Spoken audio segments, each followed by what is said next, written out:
हमारे चैनल से जुड़ने के लिए यूट्यूब पर शाहिदी जमाली नेटवर्क को अभी सब्सक्राइब करें।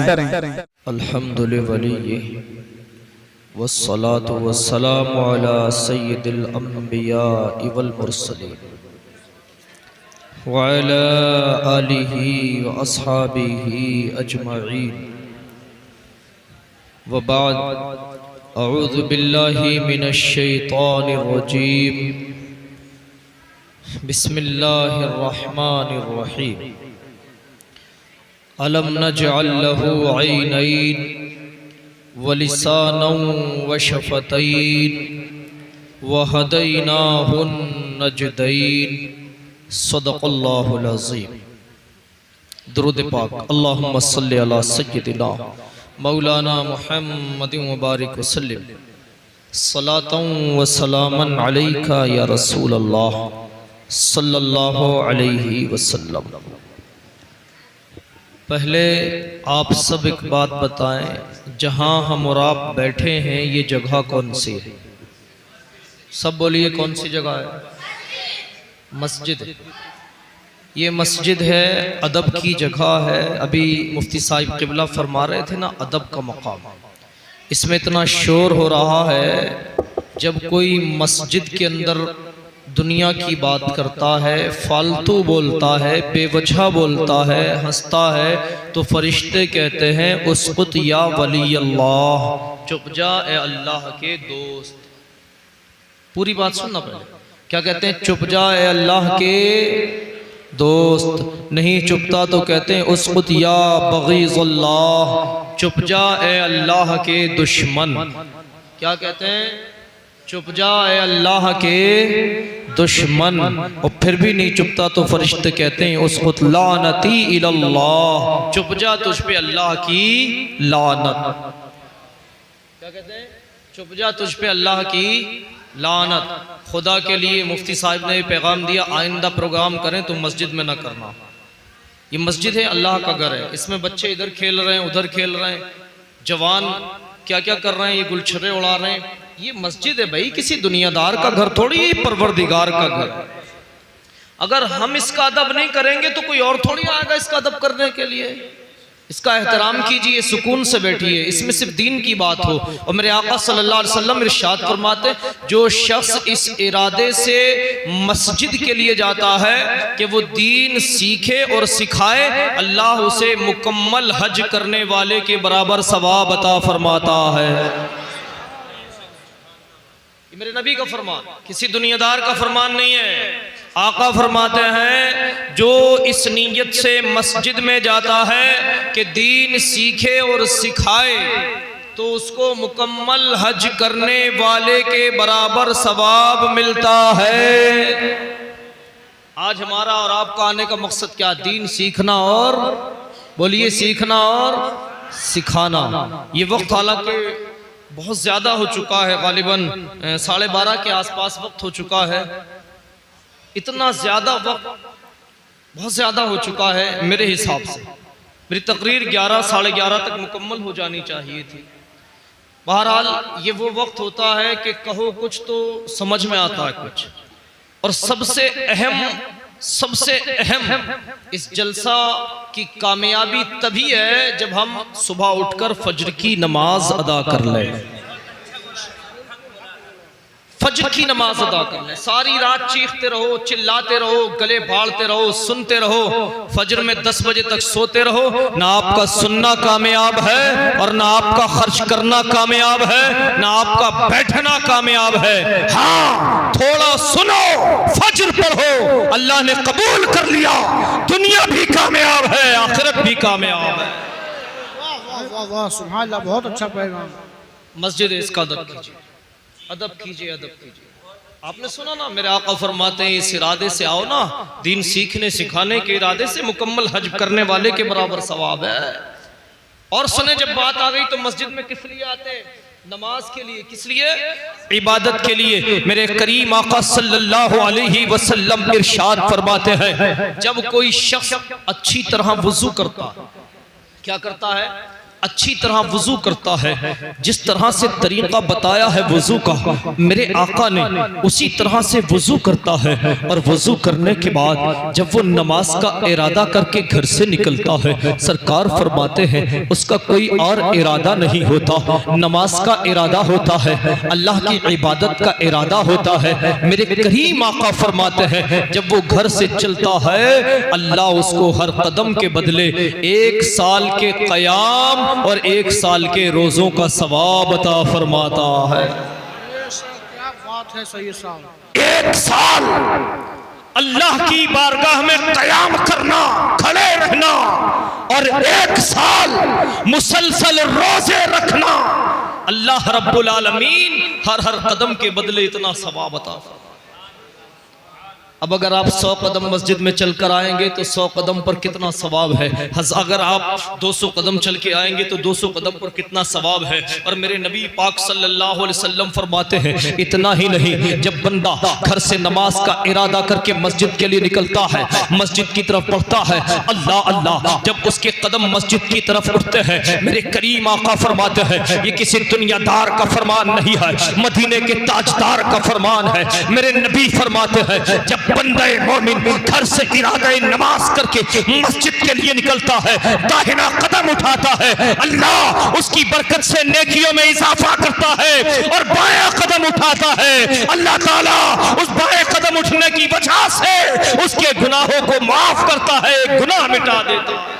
वाह वाह वाह, बहुत अच्छा। दाहिना कदम नेकियां बढ़ाता है और बायां कदम गुनाह मिटाता है।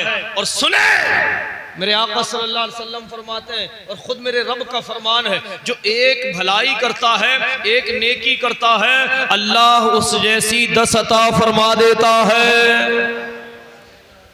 दलील कुरान से सुनो, कुरान कहता है मन जाअ बिल हसनति फलहु अशरु अमसालिहा, जो अल्लाह की बारगाह में एक नेकी लेकर आता है, अल्लाह तबारक व तआला उस जैसी उसे 10 अता फरमा देता।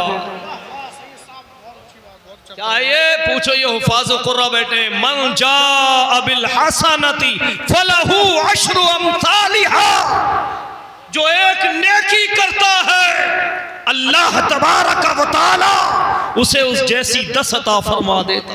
बेशक, सुभान अल्लाह, माशाअल्लाह। 10 ये तो कानून है, ये क्या है? कानून है मेरे रब का कि एक नेकी पर 10।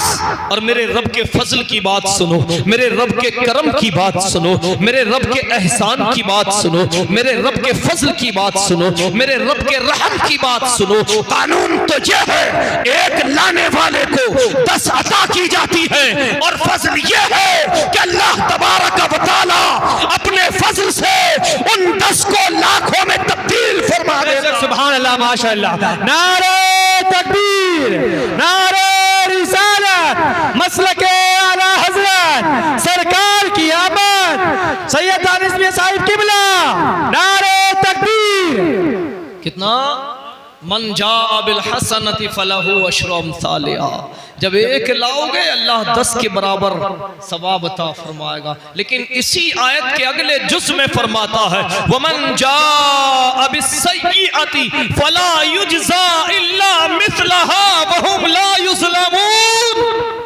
और अगर कोई बुराई करता है, कोई गुनाह करता है, कोई जुर्म करता है, तो अल्लाह ताला उसके जुर्म की सजा बढ़ाकर नहीं देता। कितना करीम है मेरा परवरदिगार। कोई नेकी करे 10 दर्जे अल्लाह बढ़ा दे, और करम की बात आए, फजल की बात आए, रहम की बात आए, तो अल्लाह 10 को 10 लाख में तब्दील फरमा दे। लेकिन जब कोई गुनाह करे, कोई जुर्म करे, कोई जुल्म करे, तो अल्लाह ताला उस गुनाह की सजा बढ़ाकर नहीं देता। वमन जाअ बिस्सय्यिअति फला युज्ज़ा इल्ला मिस्लहा वहुम ला युज़लमून। जो गुनाह करता है उसको उसी जुर्म की उतनी सजा मिलती है जो सजा अल्लाह ने मुकर्रर फरमाई है। ये तो कानून है, ये तो रब का कानून है। अब वो चाहे तो अपने फजल से मुआफ फरमा दे, वो चाहे तो करम से माफ फरमा दे, लेकिन कानून की जहां बात है तो कानून यही है कि जुर्म पर सजा मिलेगी। लेकिन रब करम फरमाए तो फिर वो माफ करने पे कादिर है, वो करम करने पे कादिर है, वो फजल करने पे कादिर है। और सुभान अल्लाह सुभान अल्लाह। ये फजीलत वाली हदीसें आपने सुनी ना कि जो मस्जिद में नमाज का इरादा करके आता है, अल्लाह तबारक व तआला दाहिने कदम से नेकी बढ़ाता है और बाएं कदम से बोलिए गुनाह मिटाता है। और मेरे सरकार सल्लल्लाहु अलैहि वसल्लम इरशाद फरमाते हैं, जो बंदा जितनी दूर से नमाज के लिए मस्जिद में आता है, अल्लाह ताला उसको उतना ही ज्यादा सवाब अता फरमाता है। विलादत पर आप बहुत कुछ सुन चुके, जब बात ये मजमून बन गया तो सुने। मेरे करीम आका सल्लल्लाहु अलैहि वसल्लम इरशाद फरमाते हैं कि जो बंदा जितनी दूर से मस्जिद में आता है, अल्लाह तबारक व तआला उतना ही ज्यादा उसको सवाब अता फरमाता है।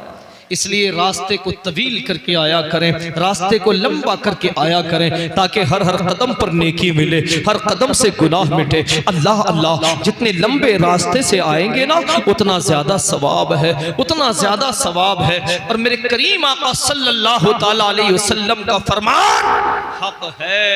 क्यों कि महबूब खुद कुछ नहीं कहते, वही कहते हैं जो रब का फरमान होता है। इन हुवा इल्ला वहयुन यूहा, महबूब वही बोलता है जो रब हुक्म नाजिल फरमाता। मेरा रब कितना करीम है। हम गुनाह करते हैं, हम जुर्म करते हैं, हम जुल्म करते हैं, फिर भी वो हमें अता करता है, फिर भी वो हम पे करम करता है। वो फरमाता, या अय्युहल इंसान मा गर्रका बिरब्बिकल करीम, ऐ इंसान तेरा रब तो बड़ा करीम है, तुझे किस चीज ने धोखे में रखा है, किस चीज ने फरेब में रखा है। आ अपने करम वाले रब की तरफ आ फजल वाले रब की तरफ आ। तुझे तकलीफ है, तुझे परेशानी है, किसी दुनियादार को न सुना, किसी दुनियादार को ना बता। ये दुनिया वाले हंसेंगे तुझ पर, ये तेरी तकलीफ का मजाक उड़ाएंगे, ये तेरी परेशानी पे हंसेंगे, ये तेरा तमाशा बना देंगे। आ किसी दुनियादार के दरवाजे पे न जा, ये दुनिया तमाशा बनाएगी, ये दुनिया तुझ पे हंसेगी। आना है रब की बारगाह में आ, रब की चौखट पे आ, रब के घर में आ, वजू कर ले और सजदे में सर को रख दे अपने रब की बारगाह में, दो आंसू बहा दे। खुदा की कसम, आंसू बहाकर मांगना तेरा काम है और अता करना तेरे रब के जिम्मे करम पर। सुभान अल्लाह। नारे तकबीर, नारे रिसालत, सरकार की आमद, आका की आमद। जमाने को न सुनाओ, जमाने को न बताओ, ये जमाना हंसता है, जमाना तमाशा बनाता है। अपने रब को अपना दुख सुनाओ, अपने रब को अपना दर्द सुनाओ। खुदा की कसम, जहां जमाना जाहिर करता है, वहां मेरा रब हमारे और आपके दुख और दर्द और ऐबों को छुपाता है। अगर मेरा रब ऐबों को न छुपाए ना, तो हम जितने जुर्म करते हैं ना, जितने जुल्म करते हैं, हमारी पेशानियों पर भी लिख दे वो कादिर है, हमारे मकान की चौखटों पे लिख दे वो कादिर है। जैसे पहले कोई जुर्म करता था ना, उसकी मकान की चौखट पे लिख दिया जाता था, इसने ये गुनाह किया है, इसने ये जुर्म किया है। अल्लाह अल्लाह, ये सदका है मेरे और आपके प्यारे आका सल्लल्लाहु अलैहि वसल्लम का कि हमारे मकान की चौखटों पर नहीं लिखा जाता, हमारे दरवाजों पर नहीं लिखा जाता, अल्लाह छुपा के रखता है। और मेरे आका सल्लल्लाहु अलैहि वसल्लम फरमाते हैं, जो किसी मुसलमान की पर्दापोशी करेगा, अल्लाह क़यामत में उसकी पर्दापोशी फरमाएगा। हाल क्या है मुसलमानों, अपना जायजा तो लो। रोना आता है हमारी हालत पर, कौम की हालत पर। क्या है, यहाँ के सुन के वहां करना, इधर की उधर करना, गीबतें करना, चुगलियां करना। कुरान सुनो, कुरान क्या कहता है गीबत करने वाले के बारे में, पीठ पीछे बुराई करने वाले के बारे में। कुरान कहता वैलुल लिकुल्ली हुमाज़ातिल लुमाज़ा, खराबी है उसके लिए जो पीठ पीछे बुराई करता है, लोगों की गीबत करता है। वो बर्बाद है, वो बर्बाद है, वो बर्बाद है। वैलुल लिकुल्ली हुमाज़ातिल लुमाज़ा, जो पीठ पीछे बुराई करे, लोगों के ऐब तलाश करे और दूसरों के सामने बयान करे, अल्लाह तबारक व तआला ऐसे इंसान को कभी पसंद नहीं फरमाता। अल्लाह उस शख्स को कभी पसंद नहीं फरमाता जो लोगों के ऐब दूसरों को बताए या ख्वाह किसी की बुराइयां करता रहे, किसी को तकलीफ देता रहे। अल्लाह अकबर। फरमाया गया जो मुसलमान किसी मुसलमान की गीबत करता है, पीठ पीछे बुराई करता है, वो ऐसा है जैसे अपने मरे हुए भाई का गोश्त खाया। अल्लाह, कितने लोग ऐसे हैं जो अपने मुर्दा भाई का गोश्त खाना पसंद करेंगे? नहीं ना। लेकिन कुरान का फरमान है कि ऐसा है गीबत करने वाला जैसे अपने मुर्दा भाई का गोश्त खाना। अल्लाह अल्लाह, किसी के भाई का इंतकाल हो जाए, किसी का भाई दुनिया से चला जाए, उसके जिस्म से रूह निकल जाए, कौन है जो अपने भाई के जिस्म का हिस्सा काट के खा सकता है? कौन है जो अपने मरे भाई के जिस्म से गोश्त को काट के खा सकता है? अल्लाह अकबर कबीरा। हाल तो देखो कौम का, बड़े मजे से बड़े अच्छे अंदाज में बयान किया जाता है और सुनने वाला भी बड़े मजे से सुनता है। और सुनने वाले भाई, मैं तुमसे कहना चाहता हूं, तुम किसी की गीबत ना सुनो, किसी की बुराई ना सुनो, इसलिए जो करने वाला दूसरे की बुराई आपसे कर रहा है, वो आपकी बुराई भी कहीं दूसरे से जरूर करता ना, जरूर करेगा। ऐसा नहीं है कि वो आपको छोड़ देगा, नहीं। इसलिए जब कोई गीबत किया करे, बुराई किया करे, तो कहा करें खुदा के वास्ते हमें माफ कर, हम तेरी जबान से किसी की बुराई नहीं सुनना चाहते। अरे यार, कौम का हाल क्या है? उलमा की बुराइयां शुरू कर देते, अइम्मा की बुराइयां शुरू कर देते। आलिम ऐसे हैं, मौलाना ऐसे हैं, इमाम ऐसे हैं। सुनो, इमाम नववी रहमतुल्लाह अलैह फरमाते हैं, जो शख्स उलमा को बुरा कहता है, उलमा को गालियां देता है, उलमा की तौहीन करता है, अइम्मा की तौहीन करता है, आप फरमाते हैं मरने के बाद उसकी कब्र खोल के देख लेना, चेहरा किबले से फिर जाएगा। अल्लाह, बड़ा सख्त मामला मेरे भाई। उलमा पे तनकीद ना किया करें, अइम्मा को गालियां और बुरा ना कहा करें। फरमाते हैं कि उसको देख लेना कब्र खोल के, चेहरे से चेहरा किबले से फिर जाएगा, और जिसका चेहरा किबले से फिर जाए अल्लाह के अजाब में गिरफ्तार कर लिया जाता है। जानते हैं फरमान क्या है? तौहीन उलमा इल्म की बुनियाद पर कुफ्र है। ये अल्लाह के घर में बैठ के बोल रहा हूं, ये वीडियो बन रही है, पूरी दुनिया में जाएगी, इसको आलिम भी सुनेंगे, गैर आलिम भी सुनेंगे। बड़ी जिम्मेदारी के साथ मैं आपको बता रहा हूं, अगर कोई किसी आलिम की तौहीन ये समझ के करता कि ये आलिम है, तो तौहीन आलिम की नहीं है, इल्म की है, और इल्म की तौहीन करने वाला इस्लाम से खारिज हो जाता है। अल उलमा वरसतुल अंबिया, इनके बारे में कहा गया उलमा अंबिया के वारिस हैं। हाँ, अगर आपकी कोई रंजिश है, दुश्मनी है, तो वो सिर्फ उसकी हद तक रखिएगा, उसके इल्म से उसका कोई ताल्लुक नहीं होना चाहिए। और अगर वो आलिम बदअमल भी है, सुन लें, मसला सुने, अगर आलिम बदअमल है तब भी इल्म की बुनियाद पर उसकी तौहीन नहीं है, उसकी ताज़ीम ही है, क्योंकि बदअमली से इल्म पर कोई फर्क पड़ने वाला नहीं। अगर कोई डॉक्टर बदपरहेज है, खुद बदपरहेजी करता है, तो आपको सेहत का नुस्खा देता है, तंदुरुस्ती का नुस्खा देता है, तो आप पर क्या फर्क पड़ रहा है भाई? वो डॉक्टर खुद जाने, लेकिन आपको तो सेहत ही का नुस्खा दे रहा है। आलिम अगर बदअमल भी है तो आपको तो अच्छा पैगाम दे रहा है, आपकी जिम्मेदारी है उसे सुनना, उसे समझना और उस पे अमल करना। हाँ, जो आलिम ने किया है वो अल्लाह की बारगाह में उसका हिसाब देने का खुद हकदार है।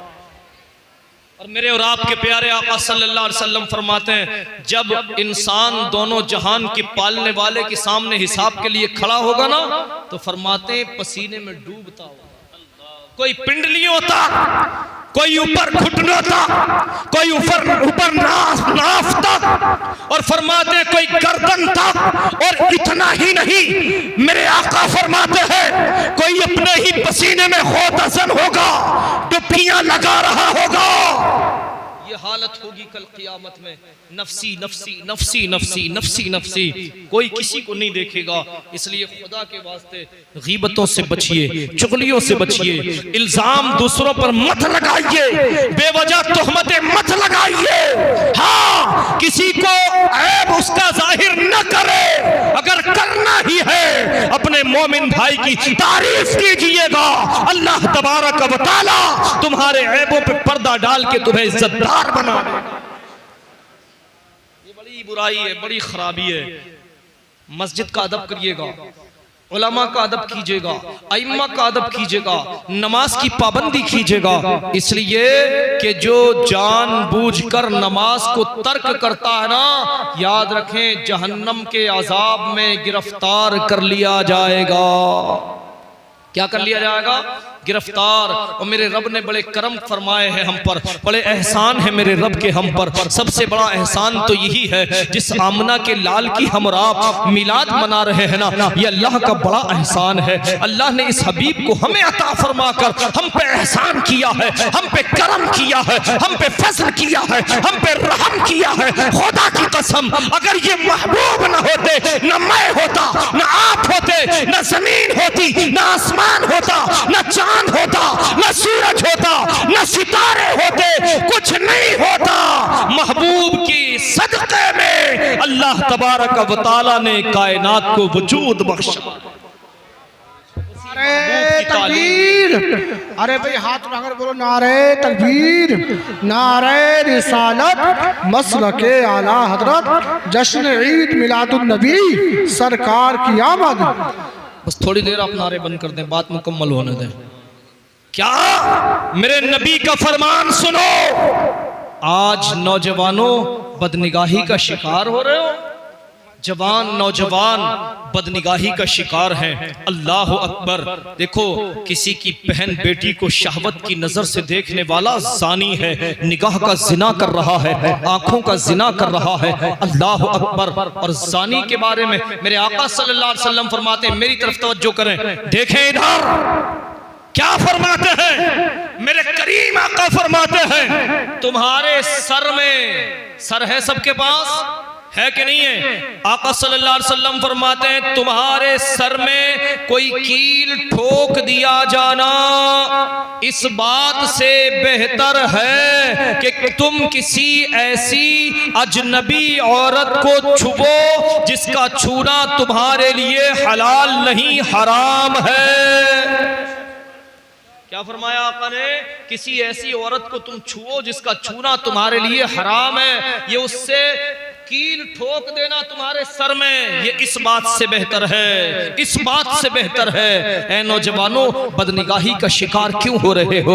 अल्लाह अकबर। मैं एक बात कह के गुजर रहा हूँ, सुने सुने। जो चीज हमें हासिल नहीं हो रही है, जो जायज तरीके से हमें मिल नहीं रही है, हमें हासिल नहीं हो रही है, हम उस पर निगाह डालकर निगाह का जिना क्यों करें, निगाह का गुनाह क्यों करें? अल्लाह अकबर। जो चीज हमें हलाल तरीके से हासिल होने वाली नहीं है, हम उसको देखकर गुनाहगार क्यों बने, गुनाह में दाखिल क्यों हो, गुनाह में इजाफा क्यों करें? होना तो ये चाहिए था, मेरे नबी का वफादार वो है, अल्लाह का महबूब बंदा वो है। अगर रास्ते से कोई बेटी गुजर के जाए, कोई बहन गुजर के जाए, हाँ वो मुसलमान की बेटी हो, हिंदू की बेटी हो, सिख की बेटी हो, ईसाई की बेटी हो, जैन की बेटी हो, बौद्ध की बेटी हो, ये दुनिया में किसी भी धर्म के मानने वाले की बेटी हो, सरकार फरमाते हैं बेटी बेटी होती है, जैसे तेरी बेटी है वैसी वो भी बेटी है। उस बेटी पर अगर धोखे से निगाह पड़ जाए, नजर फेर ले, पहली निगाह अल्लाह माफ कर देता है, लेकिन बार बार देखने वाला अल्लाह के अजाब में गिरफ्तार कर लिया जाता है, अल्लाह के अजाब में गिरफ्तार कर लिया जाता है। आज नौजवान कनकियों से झांक झांक के देख रहा है, तुझे गैरत नहीं आती, तुझे शर्म नहीं आती, फिर नारे लगाता है हम नबी वाले हैं, हम गौस वाले हैं, हम हुसैन वाले हैं, तुम्हें गैरत नहीं आती? उसी जबान से नबी का नारा लगाते हो, उसी जबान से गालियां देते हो, उसी जबान से गीबतें करते हो, उसी जबान से गाने गाते हो, इन्हीं कदमों से चल के मस्जिद तक आते हो और इन्हीं कदमों से नाचने और गाने की महफिलों में जाते हो। तुम्हें गैरत नहीं आती? शर्म नहीं आती तुम्हें? गैरत आनी चाहिए, गैरत। तुम मुस्तफ़ा के वफादार हो, ये काम नबी के गद्दारों का है, वफादारों का नहीं है। वफादार का काम तो ये है, पूछो अबू बकर से वफादारी किसे कहते हैं, पूछो उमर से वफादारी किसे कहते हैं, पूछो उस्मान से वफादारी किसे कहते हैं, पूछो अली से वफादारी किसे कहते हैं, ये बताएंगे। वफादारी इसे कहते हैं नबी का इशारा हो जाए तो जाने कुर्बान कर दी जाए, नबी का इशारा हो जाए तो माल कुर्बान कर दिया जाए, नबी का इशारा हो जाए। पूछो करबला के मैदान से हुसैन इब्ने अली से, नबी का हुक्म हो, नबी का इशारा हो, अल्लाह की मर्जी हो तो 6 माह का बच्चा भी कुर्बान हो जाए, 18 साल का भी कुर्बान हो जाए, भांजे और भतीजे भी कुर्बान हो जाए। और जब नबी का हुक्म हो, अल्लाह का फरमान हो तो हुसैन इब्ने अली का सर भी तन से जुदा। इसे कहते हैं मोहब्बत, इसे कहते हैं वफादारी। आज उसी जबान से मुस्तफ़ा का कलमा पढ़ते हो, उसी जबान से गालियां देते हो, उसी जबान से प्यारे आका सल्लल्लाहु अलैहि वसल्लम के उम्मती को तकलीफ देते हो। मेरे नबी फरमाते हैं ईमान की 60 या 70 शाखें आका ने इरशाद फरमाई हैं, उनमें सबसे कम दर्जे की शाख वो है कि इंसान किसी तकलीफ देह चीज को रास्ते से हटा दे, किसी तकलीफ देह चीज को रास्ते से हटा दे। ये भी ईमान का हिस्सा है, ये भी ईमान की शाख है। अल्लाह अकबर। ऐ मुसलमानों, हम तकलीफ देह चीज रास्ते से क्या हटाएंगे? हम तो खुद अपने भाइयों के रास्तों में कांटे बिछा रहे हैं, रास्तों में पत्थर डाल रहे हैं। अल्लाह अल्लाह, जरा गौर तो करो। मेरे करीम आका सल्लल्लाहु अलैहि वसल्लम फरमाते हैं मोमिन का आईना है, जब मोमिन को देखा करो तो मुस्कुरा के देखा करो। इसलिए कि जब कोई आईने में चेहरा देखता है ना, उसे अपना ही चेहरा नजर आता है, मुस्कुरा के देखता है, खुश होके देखता है। आका फरमाते हैं मोमिन का आईना है, जब अपने भाई को देखो मुस्कुरा के देखो। क्यों आका किस लिए मुस्कुराए? क्यों? सरकार फरमाते हैं मोमिन को देखकर मुस्कुराना ये महबूब आका की सुन्नत है, और जो मेरे आका की मुर्दा सुन्नत को जिंदा करता है अल्लाह उसको 100 शहीदों का सवाब अता फरमाता। अल्लाह उसको 100 शहीदों का सवाब अता फरमाता। कहने को तो मेरे पास बहुत कुछ था, लेकिन बस मैं आखिरी लम्हों में अपनी गुफ्तगू को ला रहा हूं, क्योंकि वक्त बहुत तेजी के साथ 1 बजे के करीब हो चुका है। सुने, अल्लाह के हबीब सल्लल्लाहु अलैहि वसल्लम ने हमें पैगाम दिया है, रास्ते में कांटे हो हटा दो, रास्ते में तकलीफ देह चीज हो हटा दो, रास्ते में पत्थर हो हटा दो। तुम हटाओगे किसी को ठोकर लगने से बच जाएगी, तुम हटाओगे किसी का पांव जख्मी होने से बच जाएगा, तुम हटाओगे किसी को तकलीफ पहुंचने से वो तकलीफ से महफूज होगा। अल्लाह अकबर। हटाओ, लेकिन किसी मुसलमान का दिल दुखाना ये महबूब का दिल दुखाना, महबूब का दिल दुखाने वाला न यहां कामयाब है न वहां कामयाब। अल्लाह अकबर, अल्लाह अकबर। इसलिए सच्ची तौबा करें मेरे भाई। कुरान में अल्लाह ने कितने एहसान गिनाए हैं, और इतने एहसान है रब के, इतने एहसान है। अगर सारी मेरे आका सल्लल्लाहु अलैहि वसल्लम का फरमान सुनो, जब बात आ गई मैं हदीस ही बयान कर रहा हूं। सुने, आका करीम सल्लल्लाहु अलैहि वसल्लम इरशाद फरमाते हैं, क्या फरमाया नबी फरमाते हैं, सुनो, इंसान यौमे पैदाइश से लेकर, यौमे पैदाइश यानी पैदाइश का दिन, जिस दिन इंसान पैदा हुआ उस दिन से लेकर और उस दिन तक जिस दिन इंसान को मौत आएगी, आका फरमाते हैं अगर पैदाइश से लेकर मौत तक इंसान अल्लाह की बारगाह में सजदा रेज रहे, कल क़यामत में जब उसे उठाया जाएगा तो वो उसको भी हकीर समझेगा और तमन्ना करेगा, मौला दुनिया में दोबारा भेज दे ताकि तेरी इबादत करके नेकियों में और इजाफा करके आ जा। मौला भेज, लेकिन रब का कानून है जो दुनिया से चला गया वो वापस, बोलिए वापस। देखा किसी ने किसी को वापस आते हुए? ये अल्लाह वालों की शान है, जब चाहे जहां चाहे पहुंच जाते हैं। लेकिन कोई आम इंसान, अवाम में से कोई भी आपने वापस आते हुए नहीं देखा होगा। अल्लाह वालों की शान है, जहां चाहते हैं अल्लाह के हुक्म से चले जाते हैं, चले जाते हैं, तो कोई वापस नहीं आता।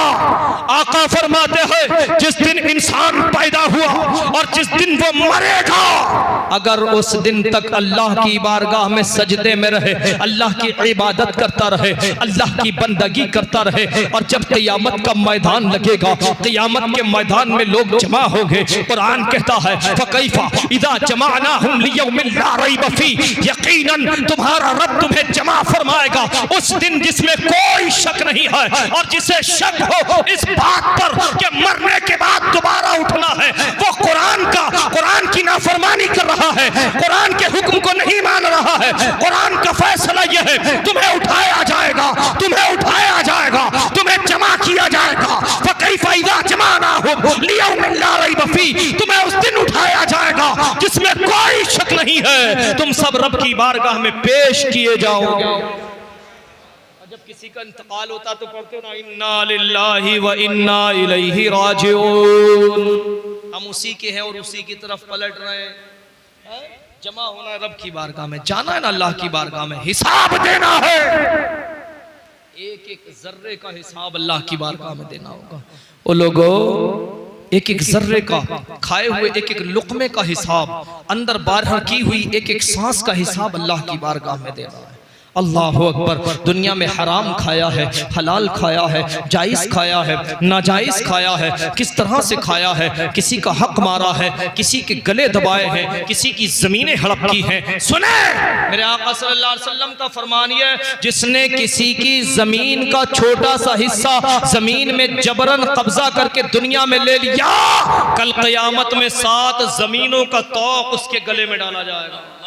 अल्लाह, कितनी जमीनों का तौक़? 7 जमीनों का तौक़ उसके गले में डाल दिया जाएगा।